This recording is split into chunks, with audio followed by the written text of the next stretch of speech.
In the Roman Empire, power was everything. It was the ultimate prize, a force that could raise a man from total obscurity to a living god, capable of commanding legions and ruling over millions. But what happens when that seat of power becomes a revolving door of death? What happens when the symbol of ultimate authority, the imperial purple, becomes a funeral shroud?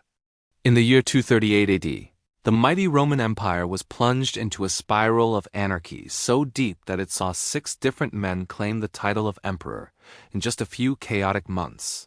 This is the story of how a simple tax revolt in a distant province lit a firestorm of assassination, civil war, and betrayal that pushed the empire to the very brink. Now Rome had seen chaotic transfers of power before, like the year of the 5 emperors in 193 AD. But the events of 238 were a terrifying new escalation. This wasn't just a crisis of succession. It was a symptom of a deep, festering sickness in the heart of the empire, a period historians now call the crisis of the 3rd century. It was a year that began with a tyrant on the throne and ended with a child, and in between, a saga of ambition, desperation, and blood. This is the story of the year of the 6 emperors. Chapter 1. The Spark of Rebellion, the Thracian Giant. Our story begins not in the gilded halls of Rome, but on the cold, hostile frontiers of Germania. The man in charge, the man holding the fate of the world in his hands, was Emperor Gaius Julius Verus Maximinus, better known as Maximinus Thrax.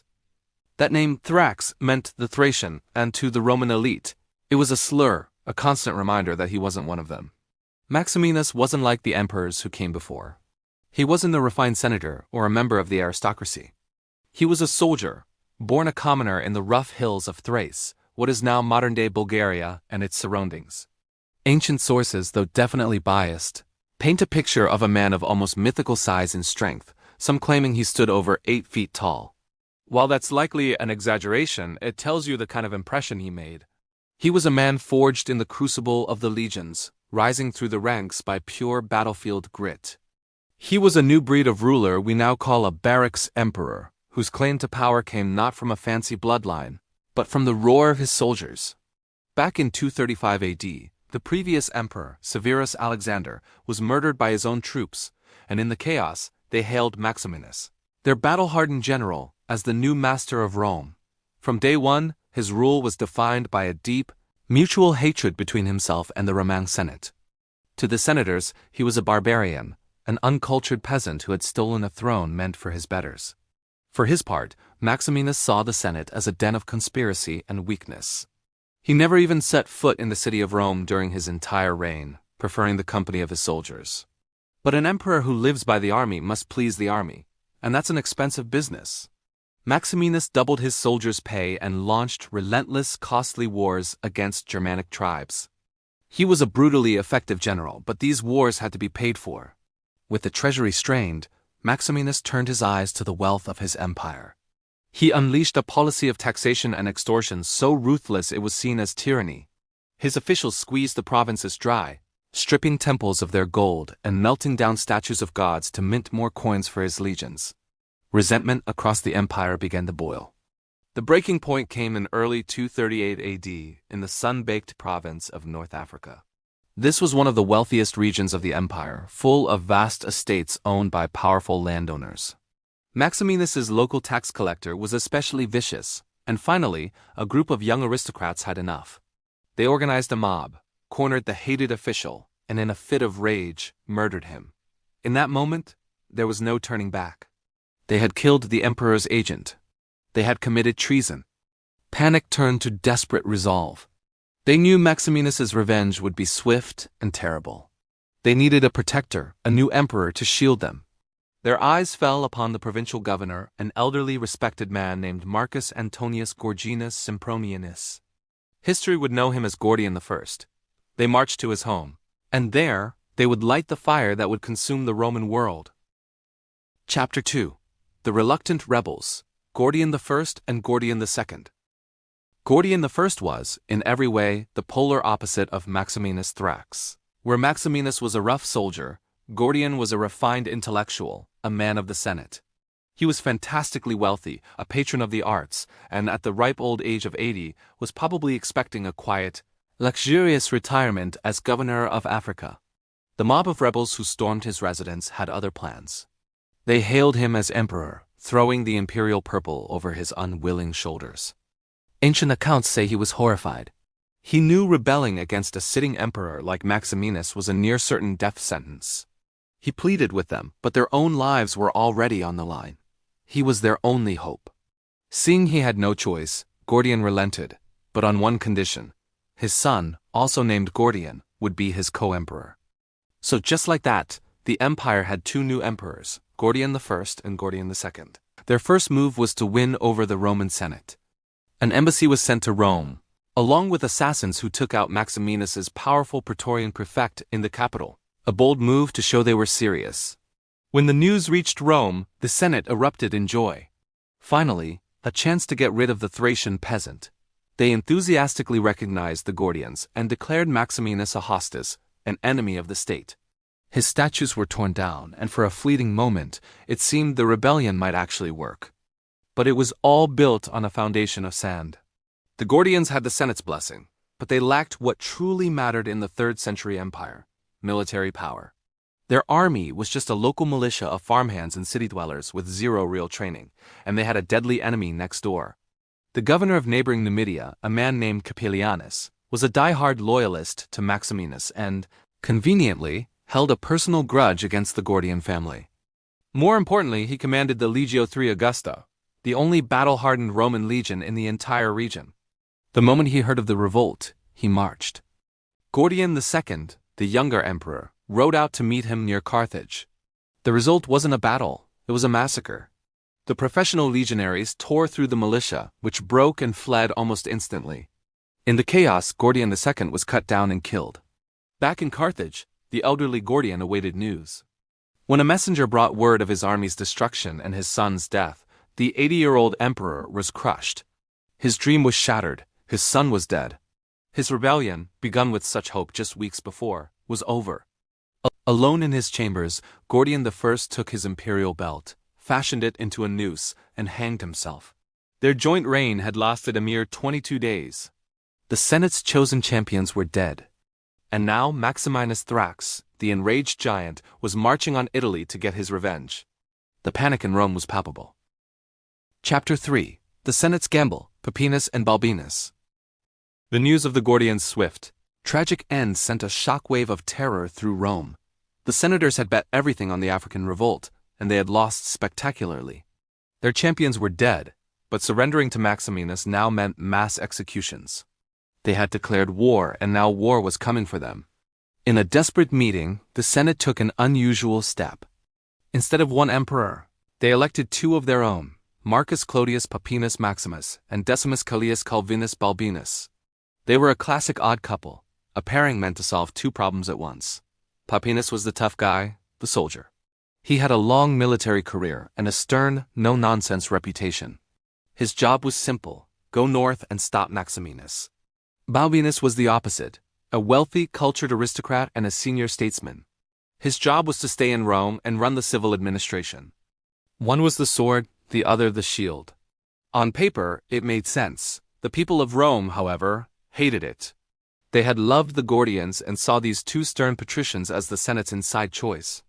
When Peppinus and Balbinus were presented as the new rulers, the crowd erupted in fury, hurling sticks and stones. They demanded a member of the Gordian family be given power. Caught between an advancing army and a riot, the new emperors made a quick compromise. To calm the mob, they agreed to adopt the last male of the Gordian line, the 13-year-old grandson of Gordian I. The boy, soon to be known as Gordian III, was proclaimed Caesar, the junior emperor and heir. This satisfied the people, but it was a constant reminder that Peppinus and Balbinus ruled at the pleasure of the mob. With Rome quiet for the moment, Peppinus marched north to prepare for the showdown with Maximinus. Balbinus stayed behind in a city simmering with resentment and policed by a Praetorian guard that was already growing tired of these Senate-appointed emperors. Chapter 4: The Siege of Aquileia and the Tyrant's Fall. Maximinus Thrax crossed the Alps into Italy in the spring of 238, hell-bent on revenge. He commanded a huge, veteran army and expected Italian cities to just throw their gates open in terror. His first major target was the city of Aquileia. He assumed it would be an easy win. He was catastrophically wrong. The Senate had sent 2 of its own to organize the defense, and they worked feverishly. They repaired the city walls and stockpiled massive amounts of food. When Maximinus's army showed up, they found not a terrified city, but a population united in defiance. The defense of Aquileia became legendary. The historian Herodian writes that the entire population mobilized for war. Men, women, and even children fought on the walls, pouring boiling oil and pitch on Maximinus's soldiers. The city had its own wells and a river running alongside it, giving them endless fresh water. The siege dragged on for weeks. Maximinus's mighty army was completely stalled. To make matters worse, the defenders had stripped the surrounding countryside of food before the siege began. Maximinus's army began to starve. Disease spread through his camp. The defenders even threw the bodies of the dead into the river, contaminating the army's water source. Morale plummeted. These soldiers had followed Maximinus to great victories, and now they were starving and dying in a miserable siege against an Italian town. They started to blame Maximinus for leading them into this disaster. Around early May, a group of soldiers from the Legio II Parthica decided they'd had enough. They had no special loyalty to the Thracian emperor and saw his obsession as a suicide mission. In the middle of the day, they marched to the imperial tent, where Maximinus was with his son, Maximus. The soldiers stormed the tent and, without ceremony, assassinated both of them. The tyranny was over. The soldiers beheaded Maximinus and his son, mounted their heads on poles, and sent them to Rome as proof that the war was over. When Pupienus arrived at Aquileia, it wasn't to fight a battle, but to accept the surrender of a leaderless army. The tyrant was dead. Pupienus returned to Rome as a hero, the savior of the Senate. Chapter 5. A House Divided, the 99-Day Emperors. Pupienus's return to Rome should have kicked off a new era of stability. The tyrant was dead, the Senate was saved, and the empire was at peace. But the victory party was short-lived. The alliance between the 2 emperors quickly curdled into suspicion, jealousy, and paranoia. The problems started almost immediately. While Pupienus was away at war, Balbinus had failed to keep order in Rome. Riots had broken out and a huge fire had torn through part of the city. When Pupienus returned, he brought his personal German bodyguard, troops loyal only to him. This terrified Balbinus, who began to suspect Pupienus was planning to use them to take sole power. The distrust grew so deep that they stopped working together and moved into separate wings of the imperial palace.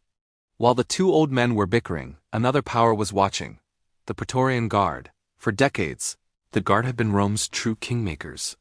They had assassinated emperors and even auctioned off the throne. They despised serving these 2 politicians appointed by the Senate without their consent. They saw the emperor's infighting as weakness and an opportunity. The breaking point came just 99 days after they were proclaimed emperors. As Pupienus and Balbinus were having another furious argument, the Praetorians made their move. Pupienus knew a threat was coming and reportedly begged Balbinus to call the German bodyguard for protection. But the paranoid Balbinus refused, believing it was a trick for Pupienus to seize power. As they argued, the Praetorian Guard stormed the palace. They seized both emperors, stripped them naked, and dragged them through the streets, mocking and torturing them. When they heard the German bodyguard was finally on the way, the Praetorians didn't want to be denied their prize.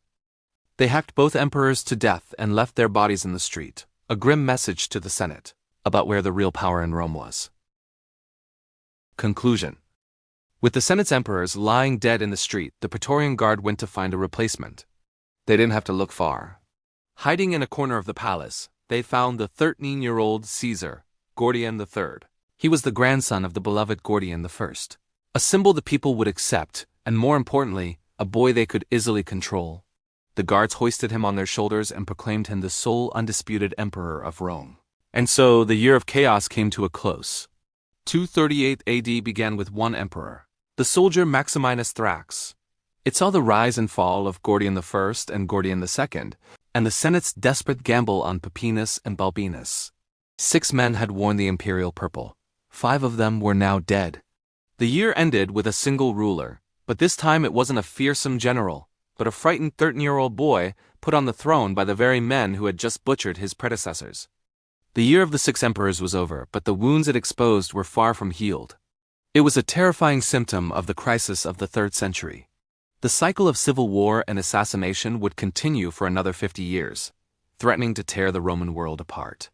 The storm of 238 AD had passed, but the foundations of the empire were cracked, and the shadows on the horizon were growing longer still. If you want to learn more about the crisis of the 3rd century and the emperors who fought to hold Rome together, make sure you subscribe and hit that notification bell. Let us know in the comments. Which of these 6 chaotic emperors do you think had the strongest, or maybe the most legitimate, claim to the throne? We'd love to hear your thoughts. Thanks for watching.